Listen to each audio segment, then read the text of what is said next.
प्राचीन भारत के पुरुवंश में जन्मे उशीनर देश के राजा शिवे एक धर्मात्मा, परोपकारी और दानवीर शासक के रूप में प्रसिद्ध थे।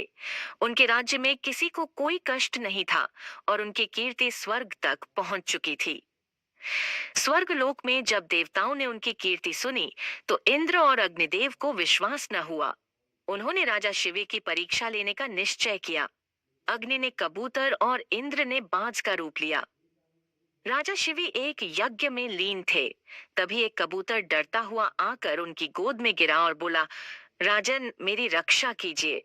पीछे पीछे बाज भी आ गया और बोला, हे राजन, यह मेरा भोजन है, कृपया मुझे लौटा दीजिए। यदि आप इसे बचाते हैं तो मेरे जैसे कई जीव भूख से मर जाएंगे। राजा शिवे बोले, यह कबूतर मेरी शरण में आया है।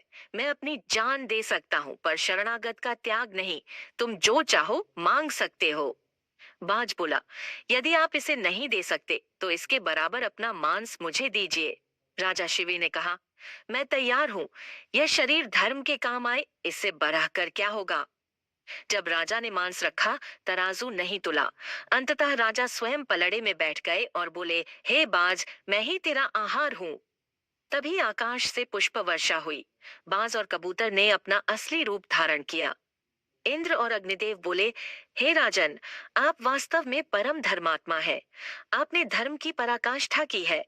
राजा शिव ने यज्ञ पूर्ण किया और वर्षों तक राज किया। अंततः उन्होंने परम पद प्राप्त किया, जहां से कोई लौटता नहीं। उनका नाम आज भी धर्म और त्याग का प्रतीक है।